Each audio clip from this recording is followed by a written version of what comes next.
Welcome to the Veritas Forum, engaging university students and faculty in discussions about life's hardest questions and the relevance of Jesus Christ to all of life.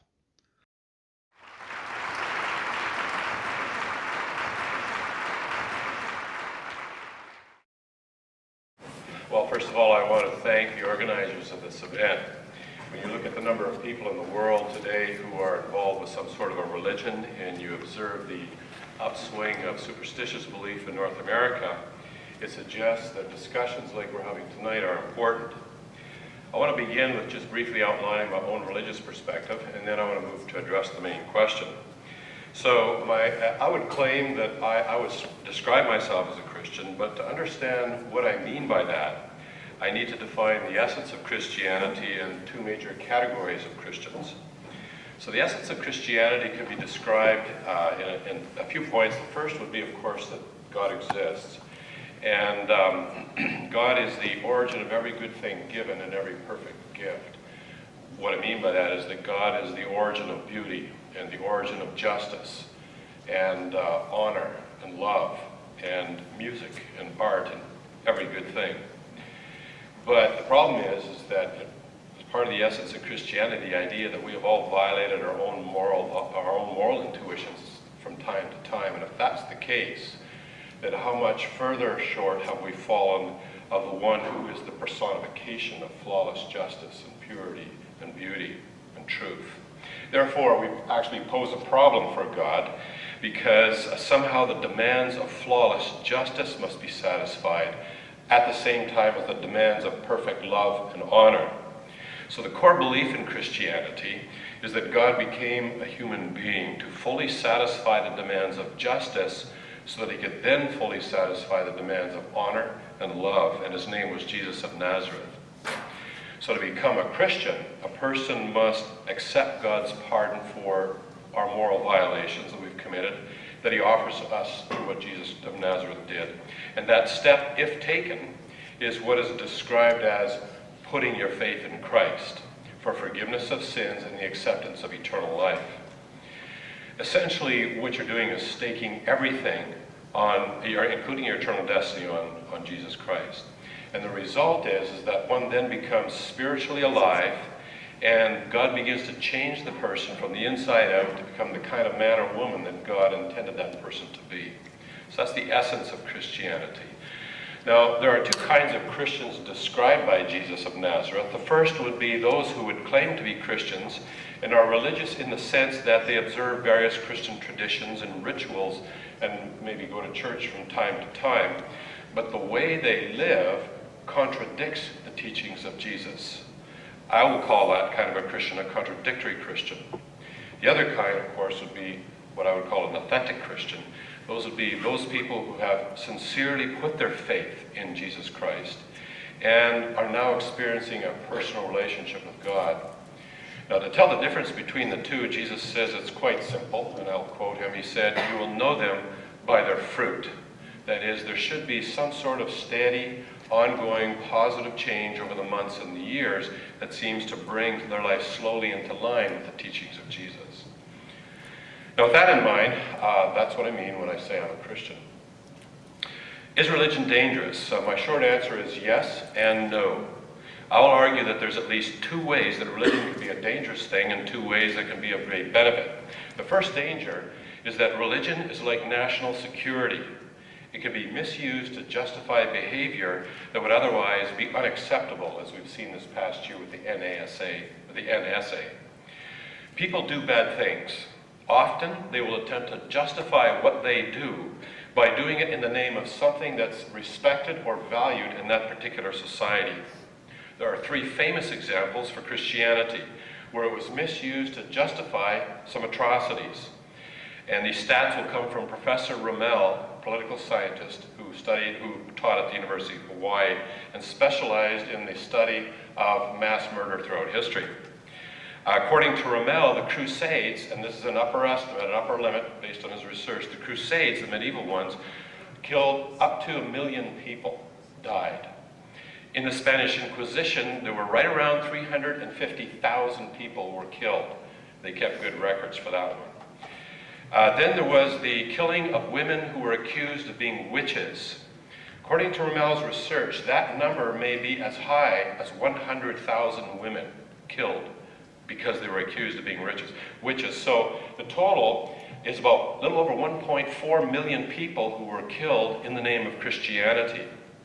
So in that sense, it can be very dangerous, but the question to ask is this: is that actually what Jesus taught? Is that how Jesus treated people? Jesus said that the second greatest command is to love other people as you love your own self. At best, these atrocities would be examples of what I've described as contradictory Christianity, described by Jesus. So a danger of religion, or anything else that's valued by a particular society, is that it can be misused to carry out events to justify wrong behavior. Another danger of religion is that it can be like taking a wrong turn in a sinking ship where there's only one way out to the surface. New religions are being invented, possibly even this evening. They can't all possibly be true in virtue of the mutual contradictions between their core beliefs. Therefore, there's got to be a large number of bogus religions. And at the most, there could only be one that would be completely true. Given this state of affairs, if it is true that your eternal destiny actually hinges on where you place your faith, then placing your faith in a religion that was merely an invention of human beings could be the most dangerous thing that's possible to do in this life. Similarly, others may decide that since some religions are human inventions and there's these mutual contradictions between their core beliefs, that therefore all religions must be bogus and forfeit the opportunity to know God forever. Now, a possible benefit of religion is that the belief that one's decisions and actions in this life have eternal consequences, and that there's a moral law that transcends all the moral system of ethics we invent as humans, that ultimately we will all be held accountable to, entire civilizations accountable to. That can have a significant positive influence on the behavior of people that benefit society. For example, British journalist and atheist Matthew Paris, who spent a lot of time in Africa, wrote, and I quote, "As a confirmed atheist, I have become convinced of the enormous contribution that Christian evangelism makes in Africa. Christians, black and white, working in Africa, do heal the sick, do teach people to read and write. Far from having cowed or confined its converts, their faith appeared to have liberated and relaxed them. There was a liveliness, a curiosity, an engagement with the world, a directness in their dealings with others that seemed to be missing in traditional African life. They stood tall." A year or so ago, CTV News reported that the Christian relief agency World Vision gives more to third world relief than all the other charities in the United States combined. And many of those other charities are also run by Christian organizations.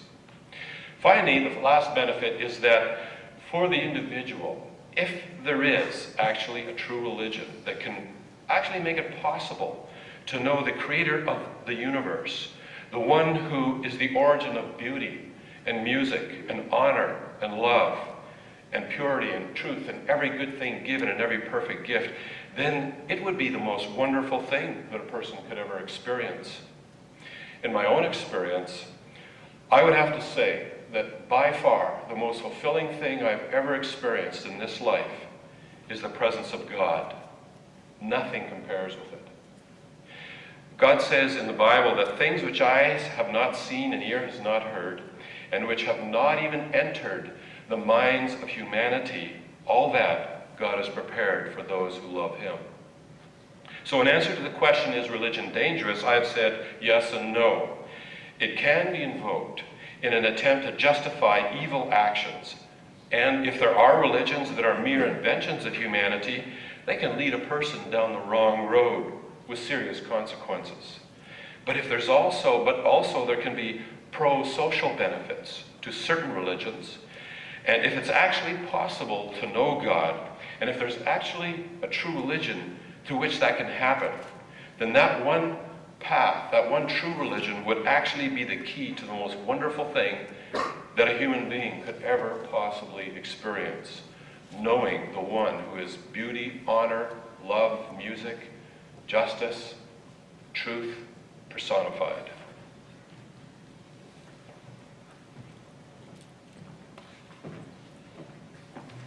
Thank you very much for 15 seconds to spare. Very nice. Let me reset my Waterloo made BlackBerry and call upon our next speaker, Shabir Ally. Please welcome him.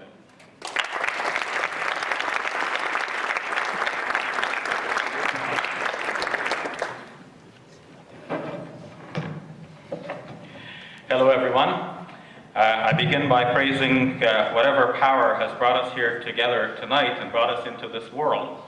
And I pray for his blessings on all of you and on all of his righteous servants throughout history.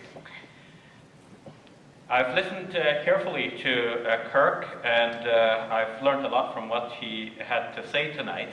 I'd like to add my 2 cents worth here. First, as I've been asked by Ryan, let me say something about my personal involvement with this and the perspective I bring to tonight's discussion.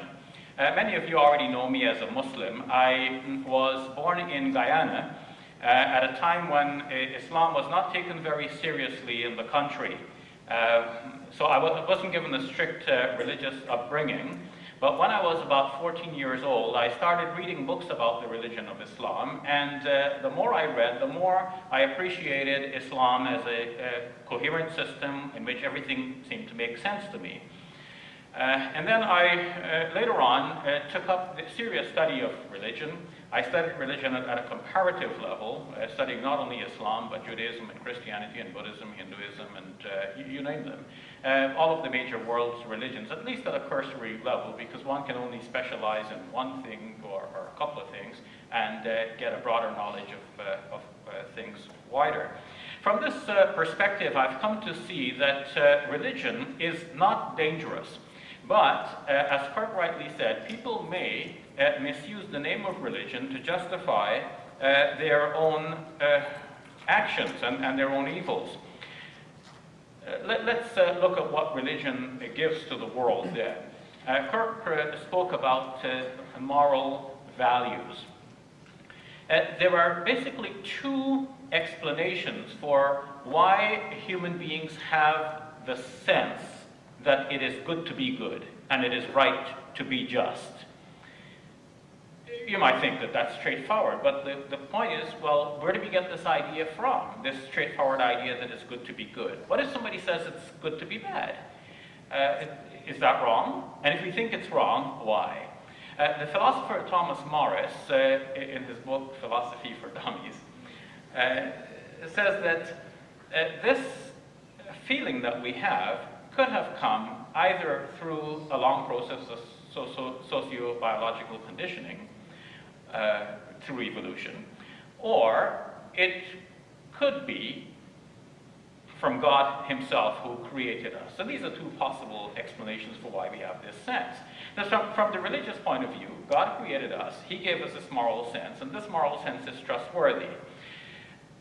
From the socio-biological point of view, it would mean that we have this sense as a product of a system that is, in its very nature, blind, unthinking, and even uncaring. So why should we trust that sense? So the only dependable basis for having this moral sense is that God created us. So when we say that it is good to be good, we're saying that this is dependable. Not only do we think so, but that is actually true. It is almost like shooting an arrow. Do you shoot an arrow and then draw the target around where the arrow fell? Or do you have a target and then you shoot the arrow to reach the target? If we say that whatever we decide to be good, that's what is good, well, that's like shooting the arrow. That's where we say the good is. And then we draw the target around it. We say that's the good that we're talking about. But saying that God is the source of our good sense means that there is a target. We may not always hit it, and we may not actually see it. It may be behind a veil, but we know that the target is there, and we're trying our level best, and we're modifying as we go, trying to hit that target, there is a real target. So when we say that it is good to be good, are we trying to hit a real target? Or are we making it up as we go? I'm not talking about individual laws. I'm not talking about questions that we may differ about. Some people may say homosexuality is allowed. Some people may say, no, this is against the scripture. So I'm not talking about specific questions on which people might differ about. I'm saying that the basic idea that it is right to be just and it is good to be good, that idea itself is either dependable or not dependable. And most people in this room will agree that that idea is dependable. Yes, it is right to be just, and it is good to be good. And if someone says the contrary, we would all disagree with him. So that basic idea, that moral feeling that we have, is either grounded in God, in which case it is dependable, or if God does not exist, it is not dependable, and we should not insist that it is good to be good and right to be just.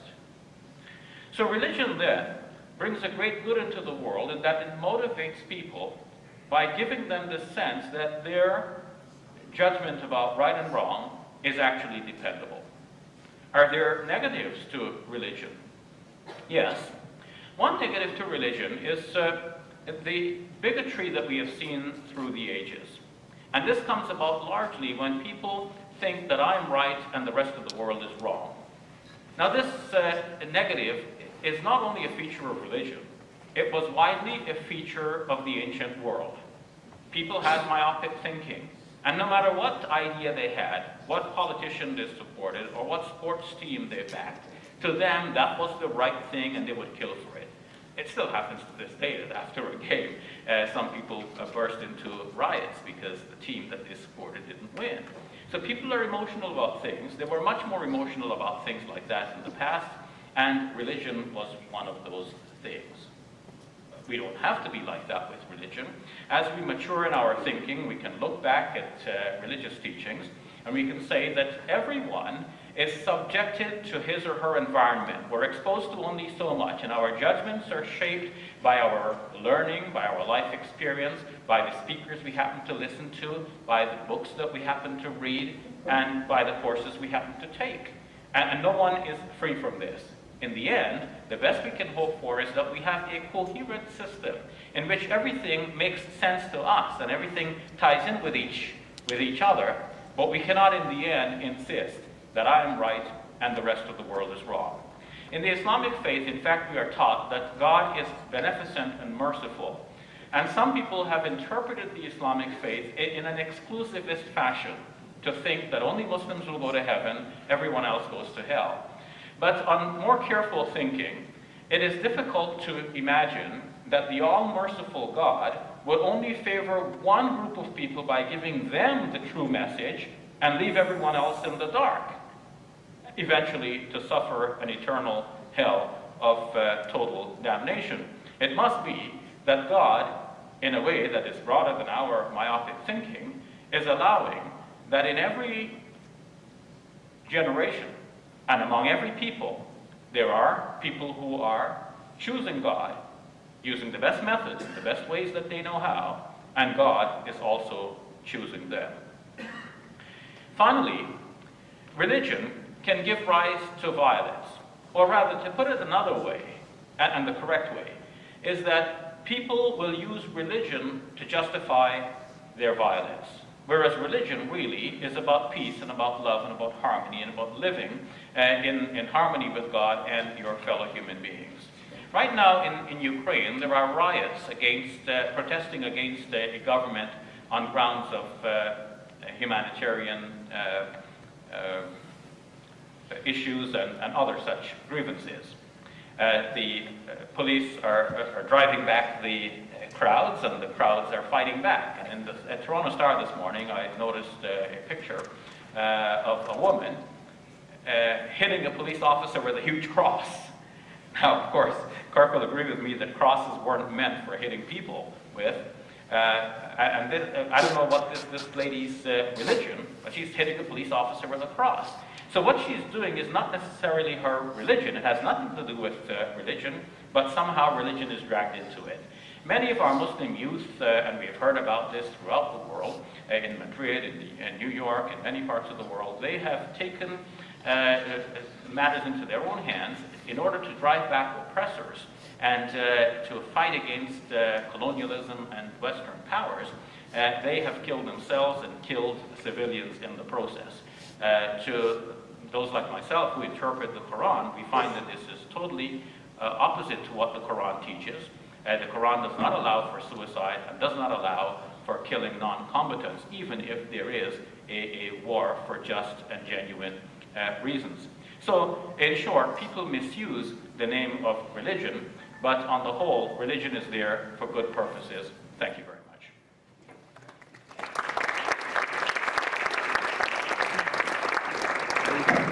Thank you very much. Now for our cleanup hitter, as he stated, please welcome Doug Cowan.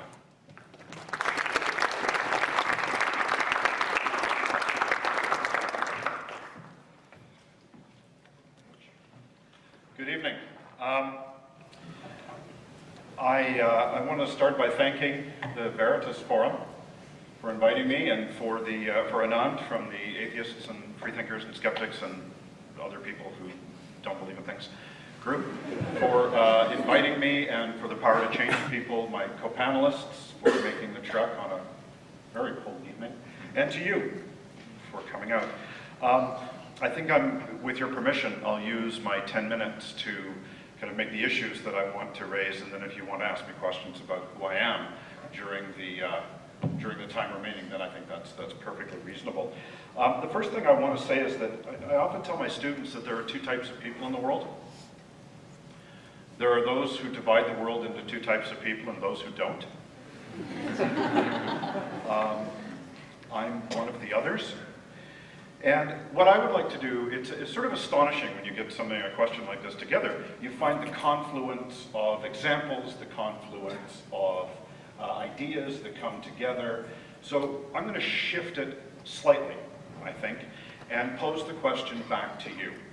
I want to raise a few points. I want to challenge the premise of the question just a bit and reflect back on you, what you think, given some of the points that I raise. Do you think religion is dangerous? I mean, often religion is used as a code word to say something else. There are many Christian evangelical organizations which for many, many years have said religion is dangerous. But Christianity isn't a religion, it's a relationship. And which is sort of that version of people who say, well, I'm not religious, I'm spiritual. Which is their way of separating themselves from what they see as a problematic social institution. Okay? So I kind of want to just offer some thoughts, and I want you to think about whether religion is dangerous. First of all, I think the question is presented as imprecise. Which religion? Dangerous in what way? Is it dangerous to us individually in the sense of personal injury?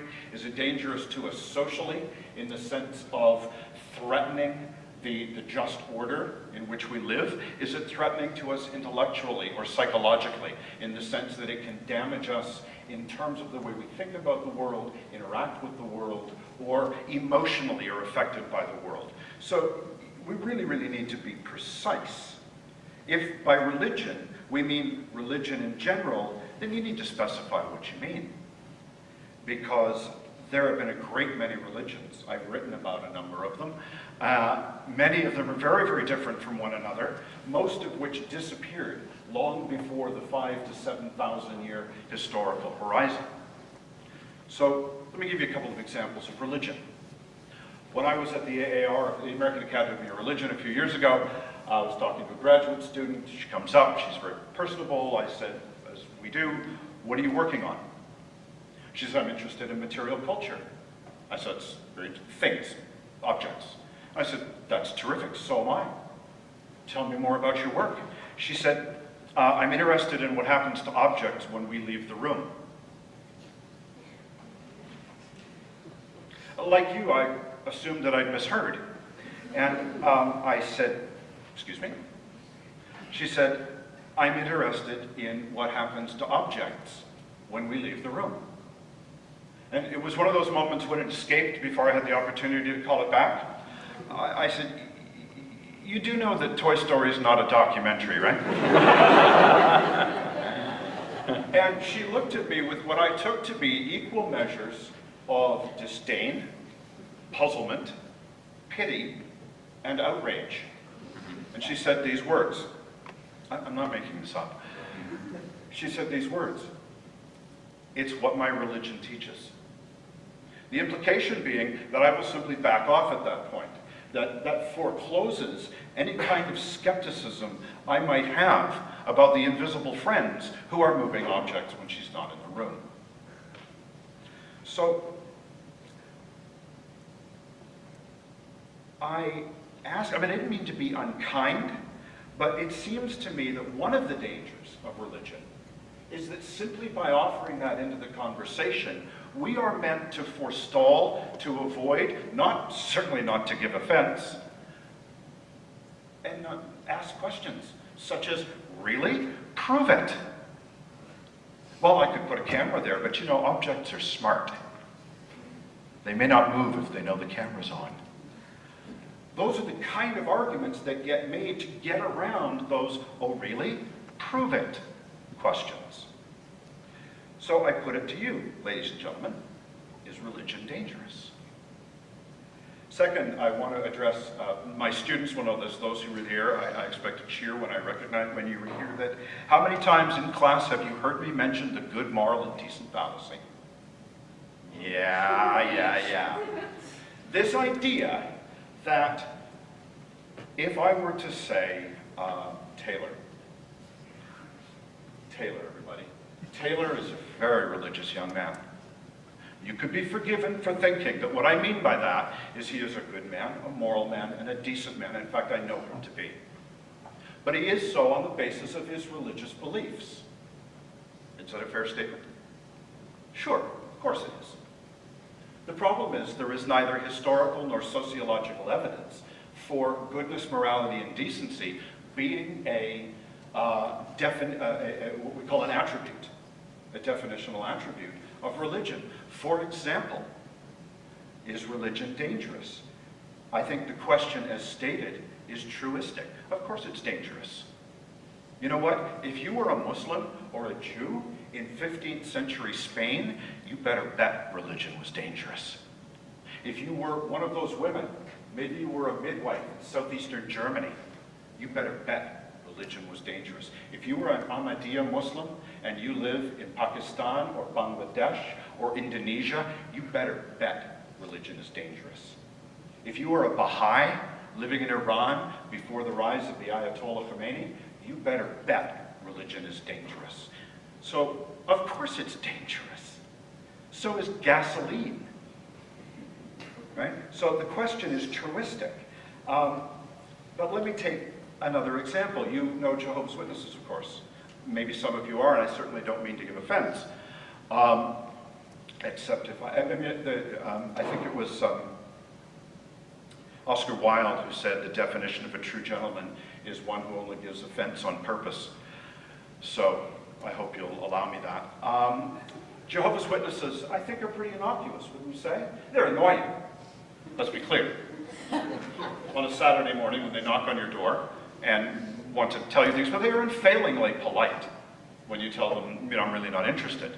So it would be hard to say to Jehovah's Witnesses, well, this is a dangerous religion. Well, that is unless you're a 13-year-old girl in need of a blood transfusion. They're not dangerous unless you're a 20-year-old young man in need of a liver transplant, if you want to see 21. So it's truistic. Finally, I think that it is both a little bit disingenuous. Is religion dangerous? Because I would be astonished to learn that the people who organized this didn't know everything I've said before. So it's a bit disingenuous. But and this is where I suspect I'll lose some of you, and the votes will go elsewhere. But the other thing I want to say is this is a very important question.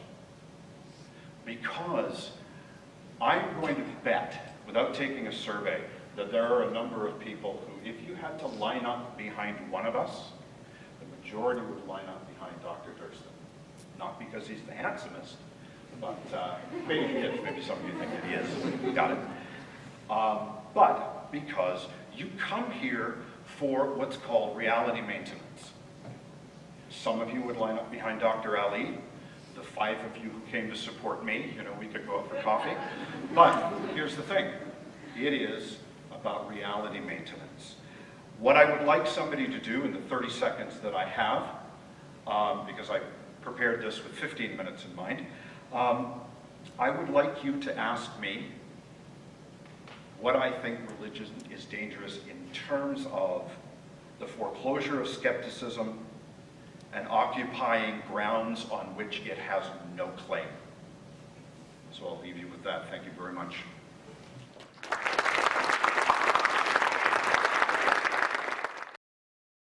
I'm going to pose this to both of my colleagues here because they both mentioned it. And this is following on the good, moral, and decent fallacy. Religion's been around for an extraordinarily long time.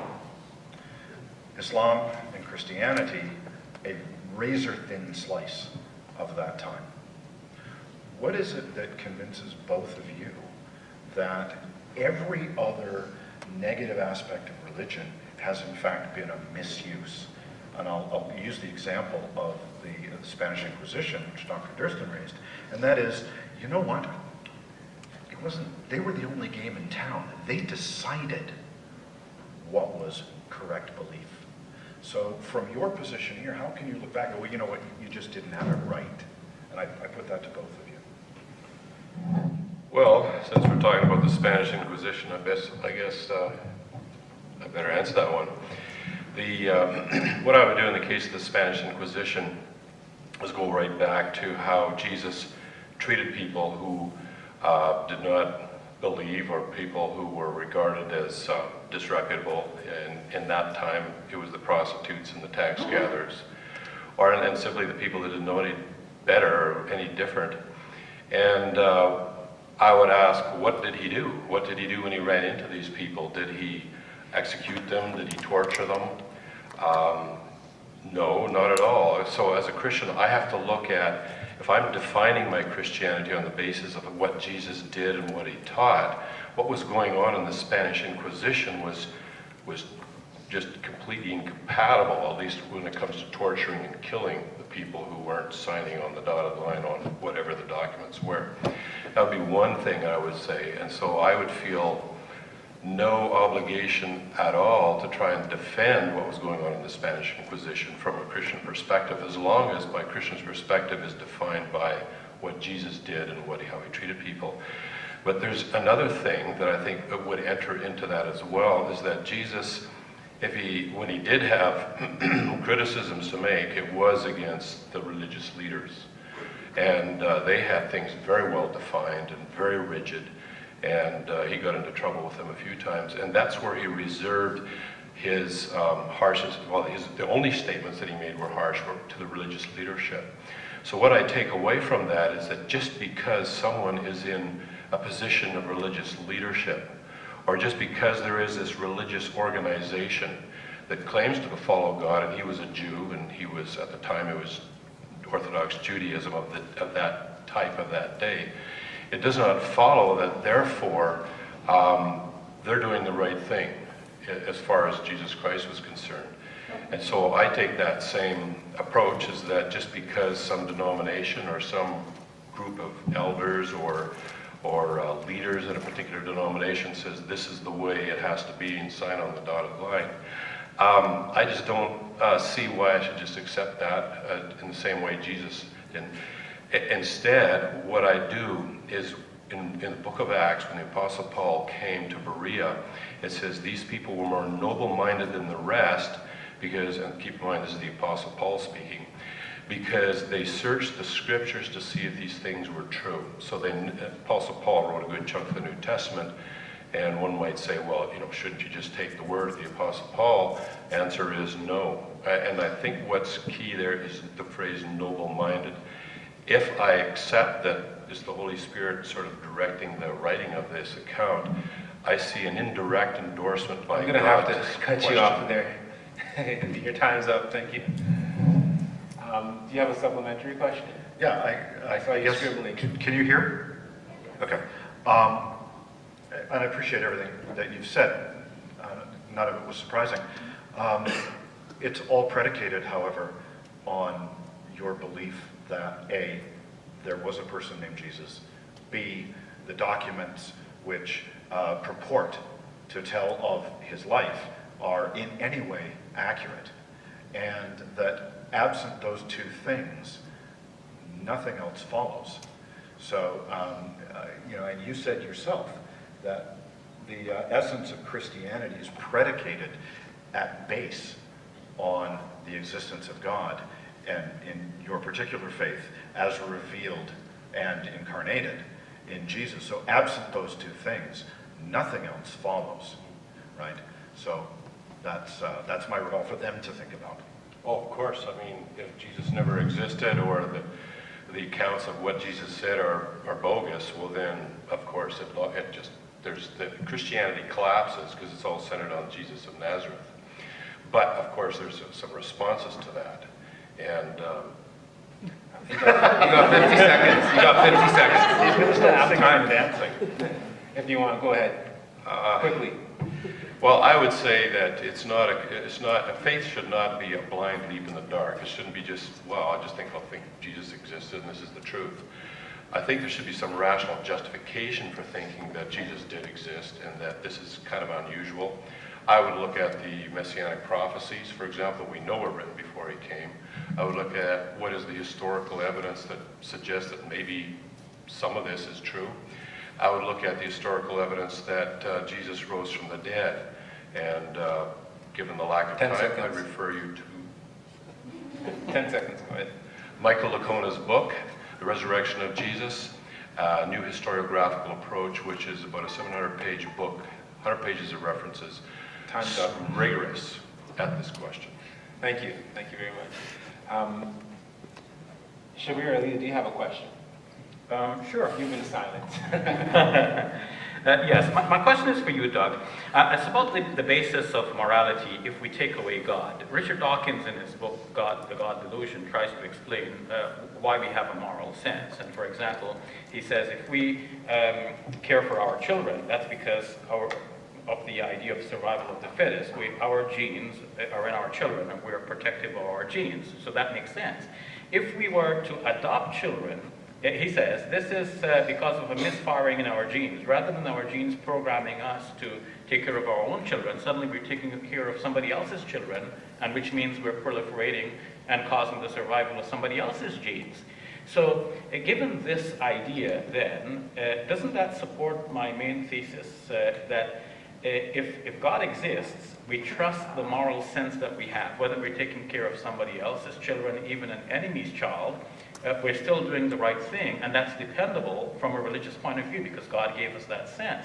But from a point of view in which God does not exist, then aren't we just simply working according to our misfired genes when we do good things? 3 minutes. 3. I'm glad you brought up Richard Dawkins, because I'm not him. I think the God delusion is problematic in all kinds of ways because he wades into areas which is collapsing. You will understand when I say collapsing categories.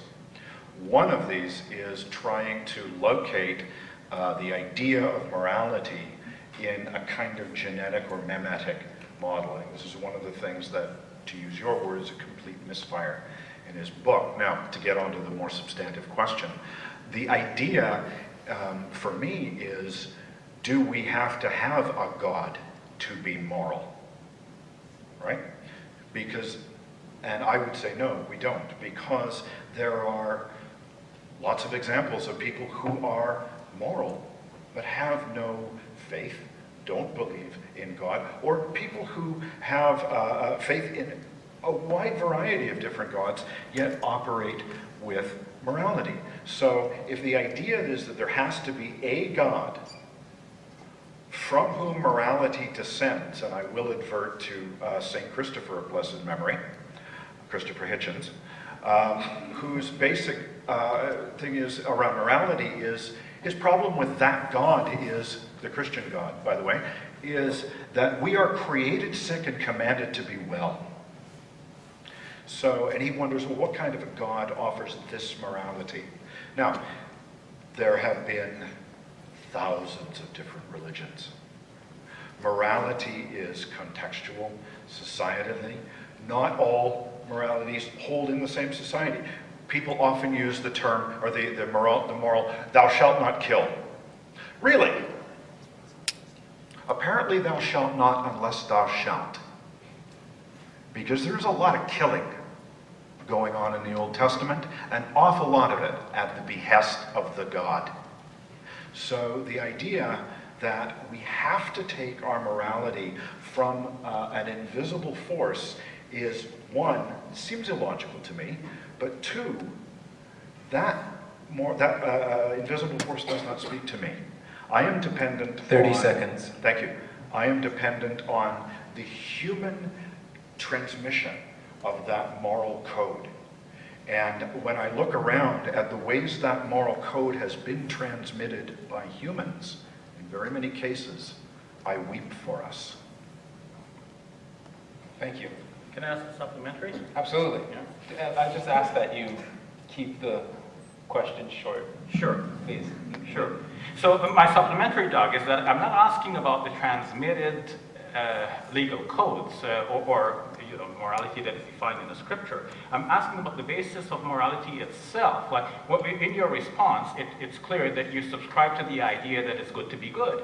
But in my presentation, I was asking, why is it not good to be bad? If somebody has the idea that it's good to be bad, why do we think it's wrong? If all morality is relative and we make it up as we go, well then this very idea that it is good to be good is also relative, and we have made that up. And just as we tolerate anyone with any varied belief, we should also tolerate the belief of the one who says it's good to be bad. Right. And not only tolerate, but we should accept that his belief is also as true as our belief that it is good to be good. Okay. Short questions. Yeah. All right. Well, for me, Let's that's have a short answer. Yeah, that's a fallacy of limited alternatives. Either a fallacy of the excluded middle. Either you've got God that provides us with morality, or we have holus bolus ad hocery going on. Another way, a third way of looking at it, is that morality has evolved socially as an adaptive process. We survived because, or we, our hominid ancestors, survived because we discovered that we could survive better if we didn't kill each other, for example. We survived better because we had an incest taboo. We survived better because we realized that there were certain boundaries we had to set in order to establish a culture, in order to establish a society. So the problem with presenting the question as either it's God, 10 seconds, or it's complete anarchy is what I call a fallacy of limited alternatives. There is a third way that looks at evolutionary psychology, the definition, or the evolution of society. That's my short answer. Thank you. Can we entertain a question from Dr. Durston? Well, I'd like to just continue on from what Shabir Ally was talking about or asking, and I'll direct my question here to Doug.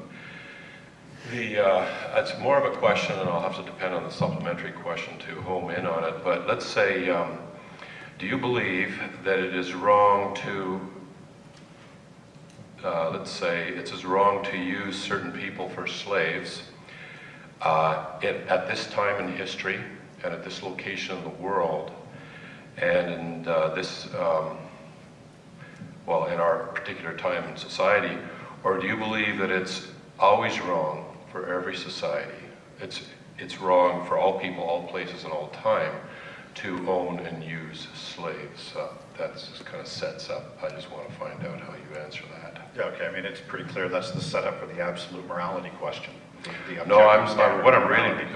I really want to see where you're coming from here so that I can fine tune the next question. Okay, well, I'll give you the fine tuning then. The fine tuning is, it's wrong at all times in all places for one human being to own another. And why would that be? What would you let's say we have a society that says, well, no, I don't agree. In fact, you're wrong to say that. What would you appeal to? I would appeal to the common humanity. The fact that, let's say, Shabir is of a different color than I am gives me no more claim over his humanity, and by humanity, his growth, his development, his aspirations, his dreams, his despair, gives me absolutely no more claim over that than it would give me over this young man here or a woman. And it took us a long time in history, and we still haven't got it. It took us a long time in history to realize that what we share is humanity, not skin color.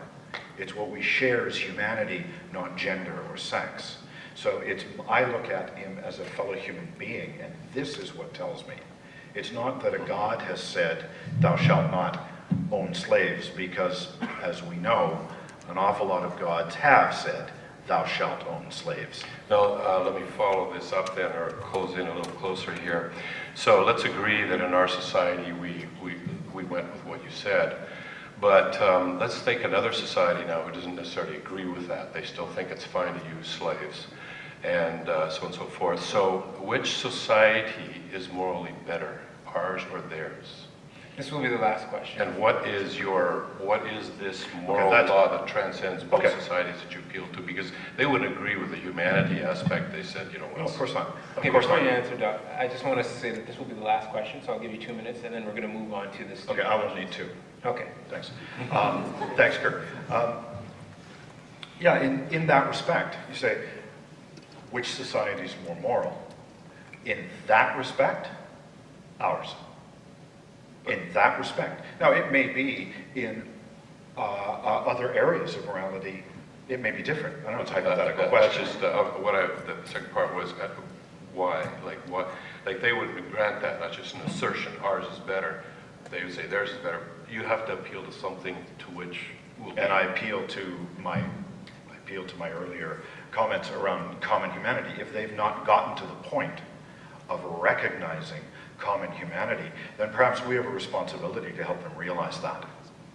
Well, okay, I'm just saying that what they might disagree with that it is actually to the advantage of humanity to realize, as with much of nature, where there is a pecking order, that we should really look at the rest of nature and take our lessons from there, because they seem to have no difficulty surviving, and they might even argue that in the end, there's less drain on society if we do have some sort of a pecking order, we have some sort of hierarchy. I don't personally agree with that, but really, at the end of the day, we have to be able to say to that society, this is morally right, that's moral. Your moral ideas are closer to right and being right than this society's over here, and we have to appeal to something that's just as merely my assertion or your assertion. Dr. Cowan, I'll give you the last word, 30 seconds. Okay. Well, I think we could appeal to logic, among other things. I think we could appeal to the evidence of a common humanity, among other things. For example, I'm fairly certain that Saudi Arabian women, given time and experience, will be just as good drivers as Saudi Arabian men.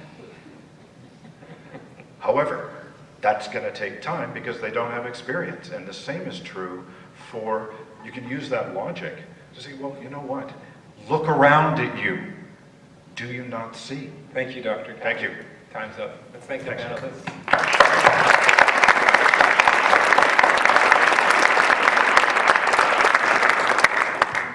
Now we're moving on to the time for the questions. I'm not going to jump the gun, I hope. And you've texted in some questions, I believe.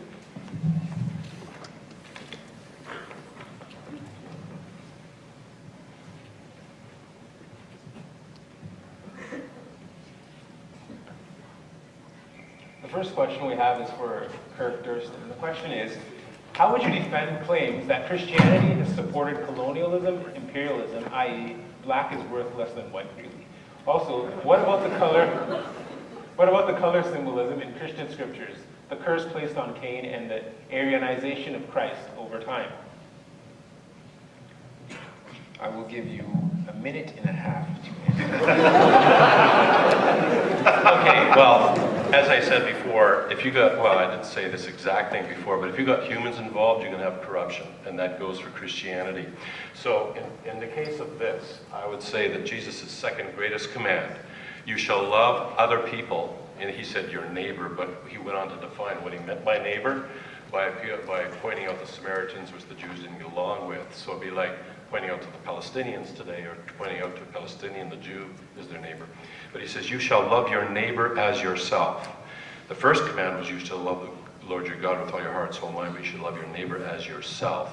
So that is the defining factor when we are faced with these sorts of things. Black, better, worse, less than white, and so on and so forth. The question we always ask ourselves is this loving my neighbor as myself? Because if we start asking that question, then this kind of stuff, the kind of things that go on in history, and sometimes are people trying to justify in the name of Christianity, they just don't fly. In other words, you either have to, at that point, become what I would say a contradictory Christian, that is, your life totally flat out contradicts the second command that Jesus gave. 15 seconds. Or you're going to have to choose whether to go with what he said, in which case you might have to stand up against some of these things, even if it is within your own church. Thank you. The next question we have, and thanks for sticking to the time, the next question we have is for Shabir Ally. If humans are imperfect, how can we trust that our sense of right/wrong from God is not as unreliable as the same derived by evolution? And I have how much time? I will give you 2 minutes because these don't have half minutes. Okay. You should get an idea. You see, this is really the point that is in favor of religion. I believe that my moral sense is grounded in the fact that God exists, and my moral sense comes from God, so I trust that sense. Now, somebody may say to me that God does not exist, and I have to admit that, okay, I do not have any knockdown proof that God exists, and I have to leave open the possibility that God does not exist. But even so, my belief that God exists makes me feel that my moral sense is dependable. But on the other hand, if I take the view that my moral sense is derived from a long process of evolution, and only evolution without God's involvement behind the process, then I should ask myself, why should I depend on this moral sense?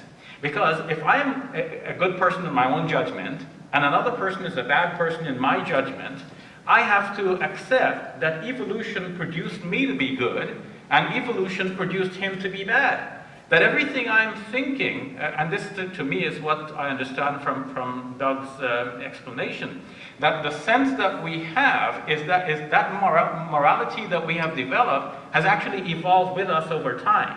So if it evolves in one society one way, and in another society in another way, and if it evolves in me as an individual one way, programming me to think that certain things are right, and it evolves in another person in another way, programming him to think that the opposite is right, then I have to accept that just as I think I'm right, he thinks he's right, and we're both products of the same blind evolutionary process. Nobody has a claim over the other one to be right. They're all of equal value.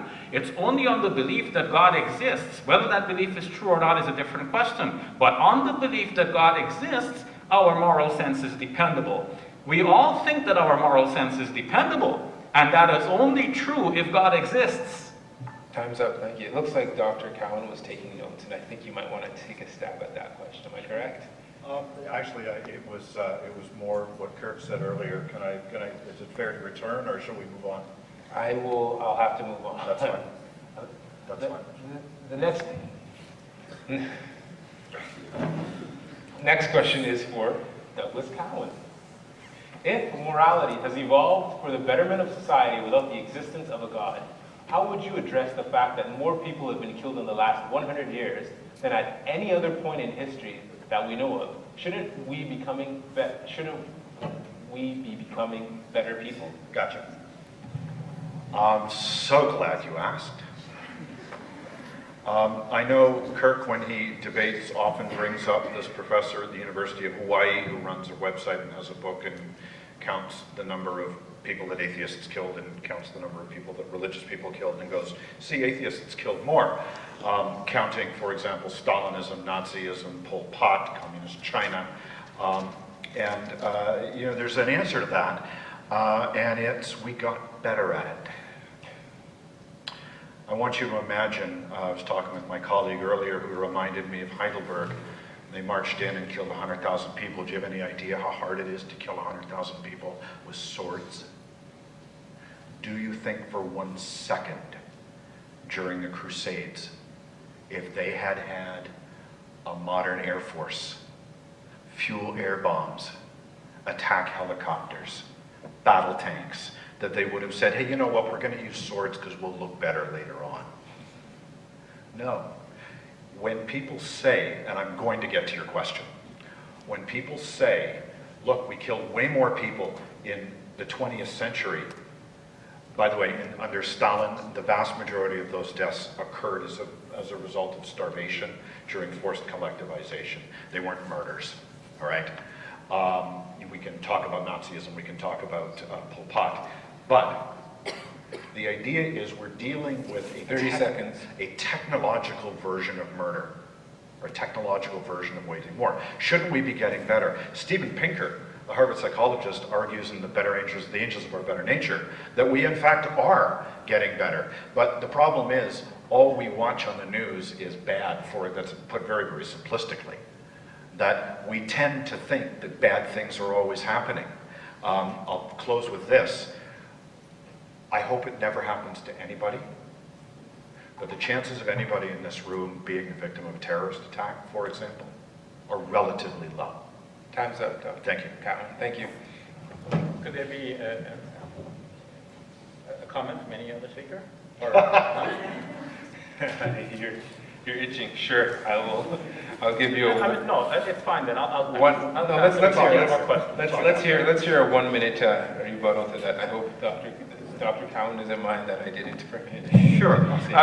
Well, you know, very quickly, it's true that we have modern means of killing people, but look at the way in which it is done. In 1945, during the Second World War, the Japanese people were threatened with total annihilation unless they would surrender. Well, they didn't surrender, so the President of the United States, Harry Truman, authorized the dropping of the atomic bomb on Hiroshima. Tens of thousands of people died on August 6th, and then the Japanese people still didn't surrender, and what did he do? He authorized the bombing of Nagasaki 3 days later, this August 9th. So between August 6th and August 9th, you see the mushroom cloud going up in the sky. You know that tens of thousands of people have died instantly. When you go to sleep at night, do you not have a conscience that say, wait a minute, we can't do this again? Religion actually tells us that we should have a conscience, and that conscience is dependable. It is God-given to remind us and to poke us and decide when we do wrong so we don't repeat the wrong. And this is the real difference. It's not because we have modern technology that we can kill more. It's also that if we don't have... Yeah. Thank you. Then the next question we have is for each one of the panelists. I'm going to start from the left. The question is there anything that could hypothetically change your perspective on your faith/non-faith? Dr. Durston, go ahead. Well, I hold to what's known as the correspondence theory of truth, and that is a belief or proposition is true if and only if it corresponds to reality. So if I found that reality somehow contradicted things that I believe in it, and I do from time to time, we're always running into that problem where if reality contradicts our belief, we better change the belief, assuming we have a relatively accurate perception of reality. So in the case of this, if there was anything that could hypothetically happen, it would have to be something to do probably that centers around, let's say they've discovered the tomb of Jesus, which of course they allegedly have, but that collapses when you actually test the evidence with the reality of archaeology. But it would have to be something that I was convinced that this reality that we have just discovered is in flat contradiction to some of my beliefs. It's not just an intellectual decision, though. I would have to admit that my experience of God, as I said before, has been extremely powerful. And that's not something that occurs once a year. That's something that occurs on a daily basis from time to time, sensing the presence of God with me. And so I would say it'd be very difficult. It would be difficult to, I guess, when one has actually perceived something, it becomes more difficult 30 seconds. to accept that this reality is contradicting that. But still, my motto has been since I was 16, that if what you believe is true, you should never be afraid to address full-on anything that seems to challenge your faith. And thus far in my Christian life, I have found that to be a really interesting path to go down. So I'm not afraid to look at that, but thus far, I've not found anything in reality that contradicts. Thank you. Badly enough to change. Dr. Ally, 2 minutes. Kirk said he holds to the correspondence theory of truth. In contrast to that, I hold to what I would call the coherence theory of truth, as described by Peter Vardy in his book, The Puzzle of God. This theory basically says that we cannot know that our beliefs are actually true, that they actually correspond to reality, but the best we can hope for is that everything we say makes sense in the light of each other. They all fit together as though we're solving a jigsaw puzzle, and all of the pieces do fit together nicely, but that's the way I would solve the puzzle. There are many different puzzles and big questions of life that are too much for human beings to investigate and discover the truth of individually. And it's enough that we do not say things that contradict our own statements, and all of our statements fit together nicely. With a theory like this of truth, I do not feel under any compulsion to defend any of my beliefs. I could be wrong on some things. I may read a new book and get a different idea, in which case I continually modify my beliefs in the face of new evidence and new realities. Somebody may ask me a question that I never thought about before. I may come up with an answer that I did not imagine previously, and that answer now has to tie in with everything else that I believe. And if it's not tying in, something has to be adjusted, and I continue to make those adjustments as I go every day. And I've been doing this for many years now, and I think that I will continue to do this as well. Thank you. My wife and I went on vacation this summer to Roswell, New Mexico. Anybody know where that is? It's the epicenter of the UFO myth in North American culture. Now, we were taken on a tour of Roswell by a believer, and he made a very cogent case for how there was a crash in 1947 and bodies were shuttled to the medical bays and then off to Area 51. There's a part of me that's kind of like Mel Gibson in conspiracy theory. I want all of it to be true. I don't believe that it is. I went from, in the course of 30 years, from being a very, very conservative Christian to a more liberal Christian, to a minister for 11 years in the United Church of Canada, to doing a PhD in religious studies, in which I was exposed to, among other things, where the writers of the New Testament plagiarized love your neighbor from Confucius, the Analects. I then wound up teaching students of all kinds of faiths and realizing that I couldn't put my eggs in any one basket. When I wrote my book on Sacred Space, which is about science fiction and religion, I was interviewed in the Atlantic, and I said that I'm a positively, at that point I was describing myself as a positively disposed agnostic. I would like to believe that there's something out there, but the one thing I know to be true is that I'm not smart enough to know what it is, and neither are any of you. Of course, when my mother read that, it was a very long article When my mother read it, she called me up and she said, "I'm so very pleased you were in the Atlantic. I see you're saying you're an agnostic now." Time's up. Thank you. Thank you. I think we have time for maybe 2 more questions, if there are any more. This one is for Shabir Ally. You made a comment about God choosing people and people choosing God. What does it mean that God chooses people, and does this imply that God chooses some and doesn't choose others? 2 minutes. To me, it is a two-way street. In the Acts of the Apostles, Peter is made to say that I have been shown that God shows no impartiality, but he accepts from every nation those who fear him and do what is right. I think that is a very good insight. You've asked about what might change my belief. Well, at one time I held to the exclusivist view that one has to be a Muslim, otherwise one would perish in hell for eternity. I don't have that view now.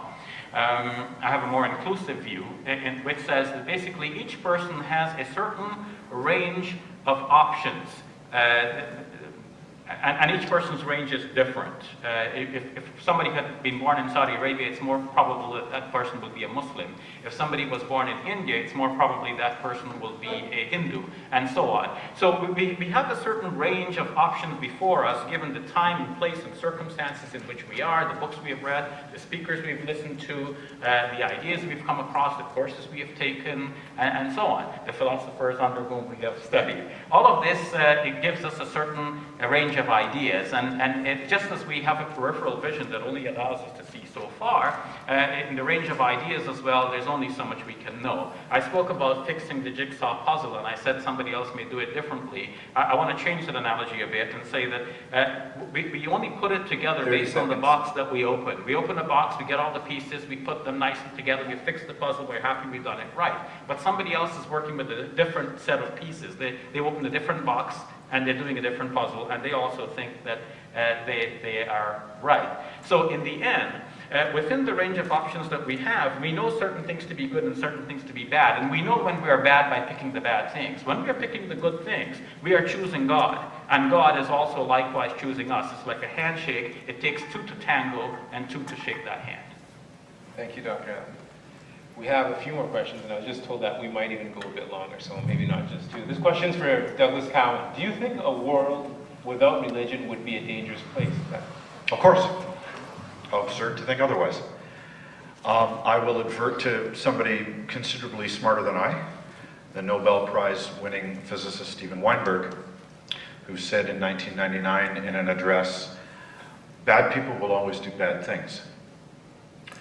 Nazi Germany, Stalinist Russia, Cambodia under Pol Pot. Those things didn't happen because of atheism.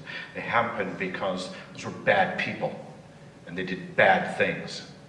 And bad people will do that. Good people will do good things, irrespective of whether they are Christian or Muslim. They may give that as their reason, and that's perfectly fine for them. But to suggest that one must be X, Y, or Z in order to be able to do good things, and I'm not suggesting that either of my co-panelists have actually said that, is quite a different thing. Bad people will do bad things.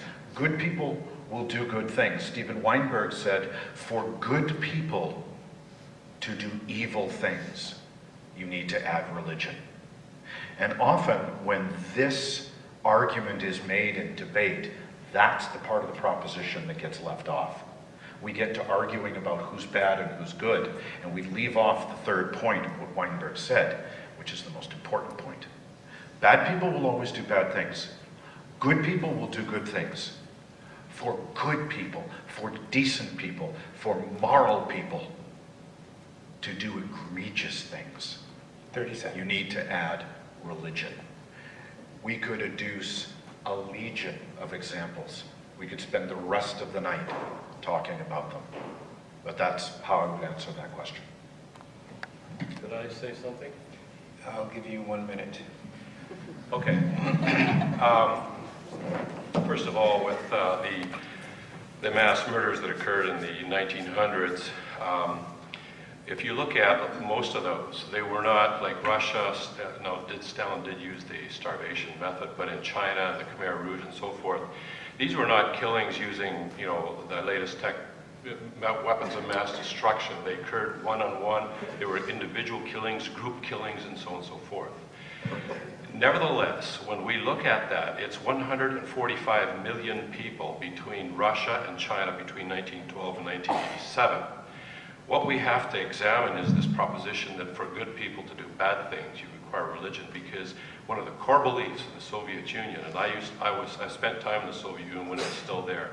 I spent time in North Korea, I spent time in China, Cuba and Nicaragua. Now, Cuba and Nicaragua did not try and exterminate religion with the same zeal that the Soviet Union and China did. But the empirical evidence seems to indicate that for good people to do evil things, you have to remove the restraining influence, at least that was of religion in the Soviet Union and China. This question is for everybody.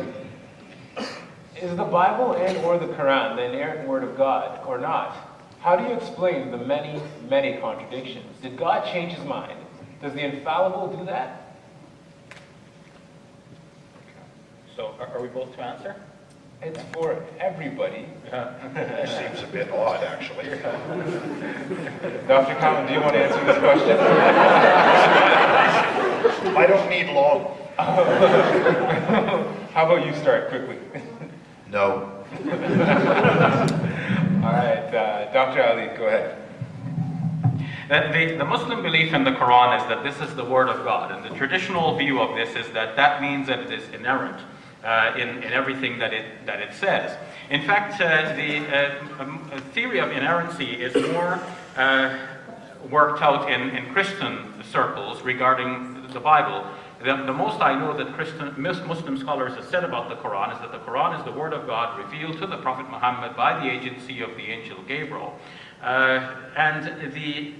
We recognize that there are varying types of statements in the Quran. There are statements which depict history and make assertions of fact. There are statements which depict what will happen in the future and make statements of fact. But then there are other genres of statements as well. There are stories, for example, which have the main purpose of drawing our attention to the moral lessons that they contain. To me, these are not assertions of fact or about history, but they are about theology and morality. So sometimes people confuse various statements. People sometimes try to show that there are errors and contradictions in the Quran, but what they show are mainly errors of their own judgment and their own misunderstanding of the Quranic text. So, for example, they may ask, how is it that in one place it looks like one angel is addressing Mary, and in another place it looks like there is a group of angels? It's quite possible that a group of angels came to Mary, and one of them served as the spokesperson, so there's no contradiction between the two passages. Examples like this will be multiplied to show that people sometimes think that there are errors and mistakes in the Quran, but in fact that none of these turn out to be real errors when the matter is investigated thoroughly. Thank you. Okay, a few years ago, about 10, 15 years ago, a student at the University of Calgary handed me a computer printout of literally hundreds of what he believed were contradictions in the Bible. And I thought, well, this will be fun. Let's just work through this. Because I'd already done it at the age of 16. I read through Genesis when I was first considering what is Christianity true, does God exist. I had heard this, and I read through the Bible, and I was writing down these things. What I perceived to be contradictions, and then later on I read it within the context, try to find something else, and that would answer this. Number one is that the vast majority of these contradictions were just simply a matter of somebody taking phrases out of context and comparing with other phrases out of context. That accounted for a lot of them, but there's other reasons why you will get what appear to be contradictions, and that's when you apply our Western way of reading things to the ancient Middle Eastern way of writing things. There's some assumptions we make. Number one is, well, Craig Blomberg has outlined some of this, and you can email me later if you want more an exhaustive list. But one is that we assume chronology when, in fact, in those ancient writings, never assume chronology unless it's explicitly stated. Number two is, if this event is being described and it does not mention this, we assume it never happened. Whereas the ancient writer it was simply not important for the context of whatever the point that they were getting across. Another ancient writer might take something that spans a large period of time and condense it down into just a few sentences, and we would assume that therefore this all occurred, in 10 minutes or in a day or something like that. So there's a number of what we perceive to be contradictions simply because we apply our Western way of reading things to others.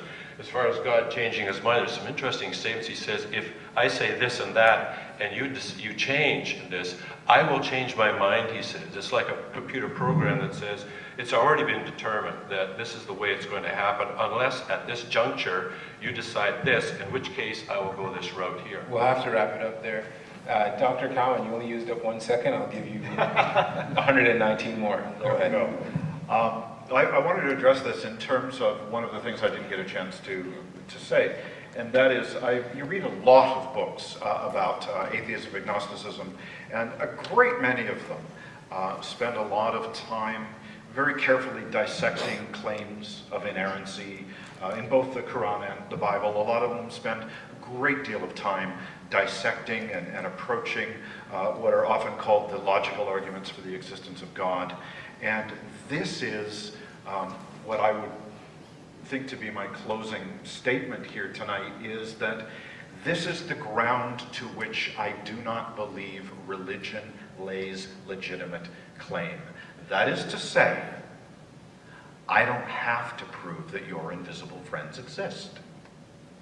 I don't have to prove the Bible is in error. If you are making the claim, if you are the one coming to me and saying, who was in the whale? Jonah! Jonah really lived, and I say, listen, do you really believe he lived inside a whale for 3 days? And you go, well, it isn't actually a whale, it's a great fish. I go, well, that makes all the difference. You know what? If you're the one that's coming to me with that claim, it is not up to me to find a way to dispute it. 30 seconds. If you're the one who claims that objects move when no one's in the room, the onus is on you to prove it. Unfortunately, the way our society has evolved, we have completely reversed this relationship. And I think it needs to be put right. So that's my sort of feed on the issue of errancy and inerrancy. Thank you very much. Do we have any more questions? Yes, we have some time. We have some time. This question is for Douglas Cowan. It seems like our longest question. The humanist chooses our common humanity as the basis for morality. Why not choose some other criteria, such as eye color or a number of fingers? I assert that anyone with blue eyes or 9 fingers do not fall into the group which deserves dignity. Both choices are arbitrary. What makes my choice any more or less correct? Because yours isn't common. You're not choosing a common humanity. When you suggest that common humanity is arbitrary, prove it. Prove that common humanity is an arbitrary measure. How many here were born of a mother? Oh, come on. How many here were born of a father? Come on. There is a common humanity. To say that there is sort of some sort of stealth eugenics at work, indeed on eye color or number of fingers, or choose whatever you want, is, I would argue, an arbitrary distinction, although I rather suspect you could make a logical argument for it in your case. To suggest that a common humanity is arbitrary in the same way is comparing apples and overcoats. Okay, it's simply not a comparable distinction. Thank you. 58 seconds. Next question. This is for Shabir Ally. If Islam is as good as you say, and I understand that people do misrepresent the Quran, why does there seem to be such a widespread notion of terrorism? Is it biased media? This question had to come. Well, since I have to speak briefly, I'll recommend two books on the subject. One is a book entitled Is Religion Dangerous by Dr. Keith Ward. And though Dr. Keith Ward is a Christian and a philosopher, he has in fact defended Islam on this score, but by showing that Muslims who have committed acts of violence using the name of Islam are actually misrepresenting the faith. That's not what the Quran is about. Another book is entitled A World Without Islam by Graham Fuller. He was vice chairman of the National Intelligence Council at the CIA. And he wrote this book suggesting that even if you did not have Islam in the world, you would still have much of the violence that is committed from what is now called the Muslim world. And much of this violence, he says, emits from the grievances of people in those regions against meddling into their political affairs by outsiders. Case in point, for example, in 1953 there was a coup in Iran that overthrew a democratically elected president, Mohammad Mossadegh. Now, it only recently came to light by the declassification of a secret US document that the CIA and MI6 in the UK had a hand in this overthrow. And why did they want to overthrow this man? Because he wanted to nationalize the oil industry, which might mean for the West that oil prices may go up and the oil supply may be lessened, more in the interest of the Iranian people. And they obviously meddle to secure their own interests. So things like this occur again and again, and you can fool some of the people some of the time, but you cannot fool all of the people all of the time. They know what is going on, and they're reacting in this way, misusing the name of Islam. Thank you. The next question we have is for Douglas Cowan. If morality is based on human development devoted towards survival, is homosexuality incorrect?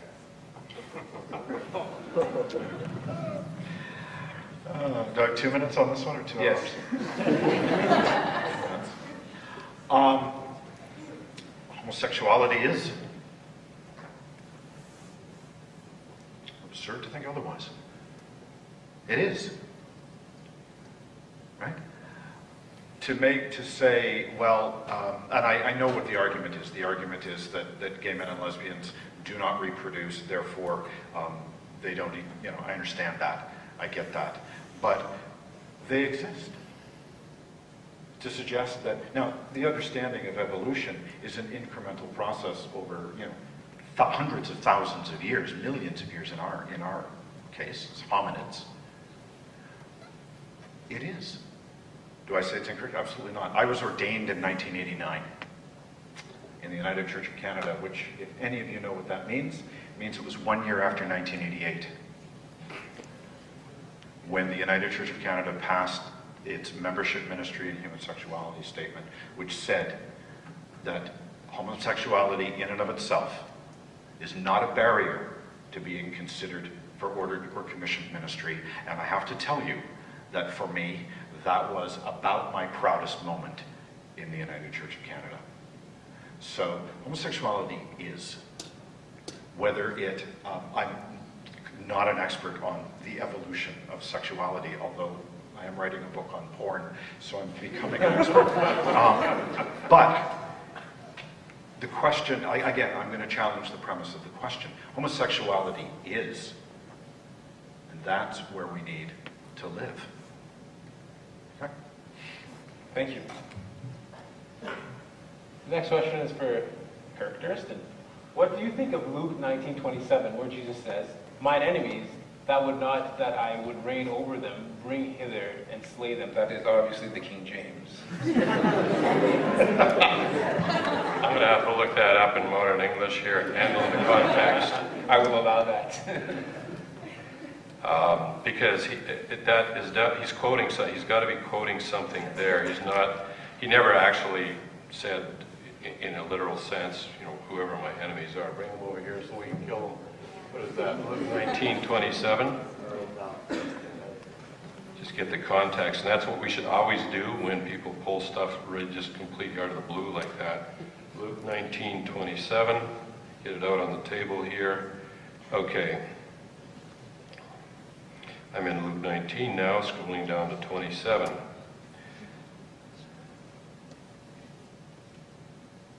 Okay, this is a parable. He's talking about a fellow who left for a long time and gave his resources into some of his servants. And then there were people who, while he was gone, did not want him to come back. He's telling a story here, right? And it's a quote from the story. And the whole point of the quote is, or the whole point of the story is one of stewardship, that we will all be held accountable to what God gives us. Whatever gifts we have, we need to be using that for a positive use, for something of worth, for something of value.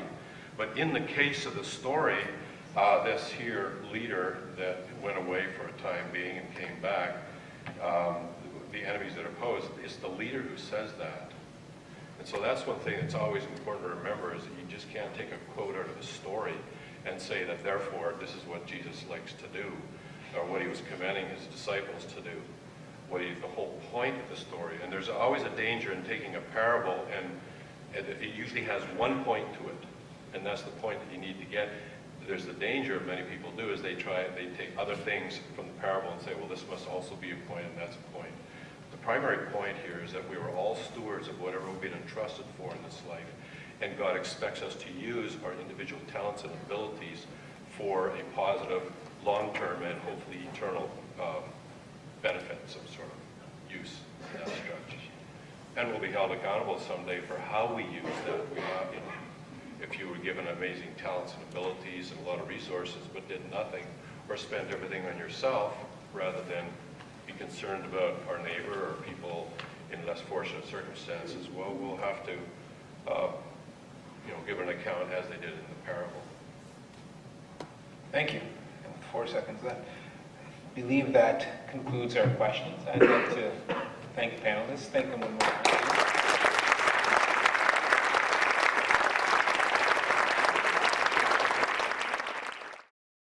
For more information about the Veritas Forum, including additional recordings and a calendar of upcoming events, please visit our website at veritas.org.